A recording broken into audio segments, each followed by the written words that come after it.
Oke, selamat siang Bapak Ibu dan teman-teman sekalian. Jadi untuk topik yang akan saya bawakan hari ini yaitu tentang topik yang pastinya relate dengan kita semua, yaitu menabung. Jadi pasti semua dari kita menabung ya guys. Ada yang nggak menabung, tapi pastinya semua menabung ya. Ya sebagian besar menabung. Dan topik yang saya mungkin bakal buka dengan satu statement yang mungkin agak kontroversial, yaitu bahwa menabung itu hanya untuk orang miskin, dan orang yang menabung masih akan selamanya menjadi miskin. Ini statement bukan cuma gue loh yang bilang, banyak orang-orang sukses seperti Robert Kiyosaki berkata demikian. Tapi ya mungkin kalian penasaran, kok bisa sih bertentangan dengan apa yang diajarkan sama kita selama ini, menabung pangkal kaya. Oke, tapi setelah saya dengan ilmu makroekonomi saya punya, ya ternyata ya masuk akal juga sih alasannya. Oke, jadi simpel aja, topik yang akan saya bahas hari ini adalah penyebab musuh utama dari menabung itu sendiri, yaitu inflasi, dan tentunya nanti saya akan berikan solusinya. Oke, jadi kita bakal langsung masuk ke pembahasannya tentang inflasi ya. Jadi kalau kita bilang inflasi, ya simpelnya adalah duit kalian dengan jumlah yang sama, kalian hanya bisa membeli barang dengan jumlah yang lebih sedikit ya. Istilahnya pelemah mata uang. Tapi istilah simpelnya adalah, contoh simpelnya di sini ya, misalnya dulu kalian bisa beli bakso satu porsi 5.000 ya. Waktu gue kecil ya bakso satu porsi 5.000 udah paket komplit ya. Sekarang bakso itu untuk paket komplit sekitaran 25.000 ya. Dan itu bukan kasus, jadi ya inflasi itu bukan tahayul, itu benar-benar nyata ya. Jadi misalnya ya masuk akal sih kalau dibilang menabung akan membuat kalian miskin ya. Itu salah satu alasannya. Nah terus mungkin ada di antara kalian yang mungkin selain menabung mungkin ada juga deposito ya.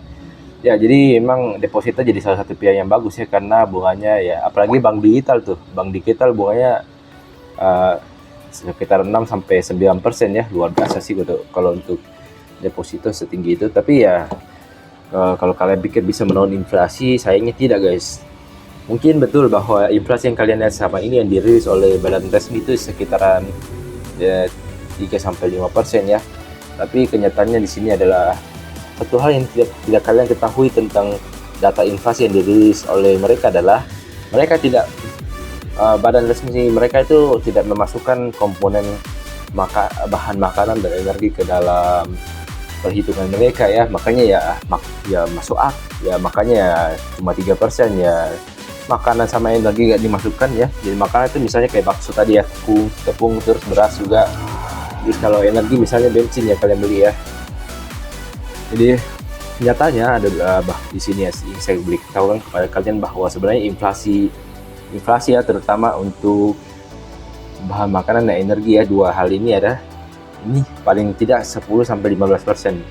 Kalian nggak percaya, nanti kalian bisa cek sendiri ya. Nah kalau misalnya atau mungkin kalian mau contoh nyata ya, dulu 10 tahun lalu itu 1 liter bensin itu harganya cuma 5.000 ya, cuma satu jenis pula. Nah sekarang di tahun ini ya 1 liter itu yang subsidi aja tuh udah 10.000 ya, subsidi 10.000. Itu pun terbatas ya.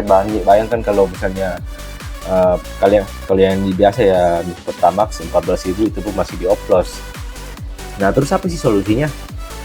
Ya simple, satu solusi yang bisa ditawarkan adalah kalian berhentilah menyimpan duit kalian, karena itu duit kalian itu tidak ada nilainya kalau kalian tidak bisa mengelola uang tersebut dengan baik ya. Pokoknya kalian harus putar uang kalian. Tapi ya intinya jangan dipakai shopping hal-hal yang tidak berguna ya, itu lebih sampah daripada nabung. Nah sebenarnya ada banyak cara sih ya. Contohnya misalnya investasi beli emas ya, terus berbisnis, terus kalian bisa juga berinvestasi kepada diri kalian sendiri ya, yaitu misalnya kalian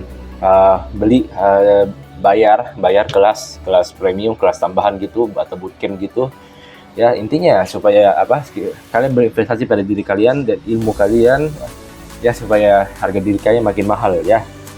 Dan yang terakhir di sini adalah bahwa ya dari semua itu ya, saya sudah katakan untuk saat ini ya, mungkin ada dari kalian yang udah tahu, mungkin ada juga yang belum tahu, tapi intinya lebih baik terlambat daripada tidak pernah memulai sama sekali ya. Lebih baik kalian terlambat buat mengetahui ini, dan kalian mulailah memutar duit kalian dari sekarang, daripada kalian tidak pernah tahu dan tidak pernah memulai sama sekali ya. Saya sudah katakan di sini ya. Jadi ya kalau misalnya setelah ini kalian masih ngotot mau nabung, berarti kalian memang ditakdirkan jadi orang yang miskin selama-lamanya. Oke, sekian dan terima kasih.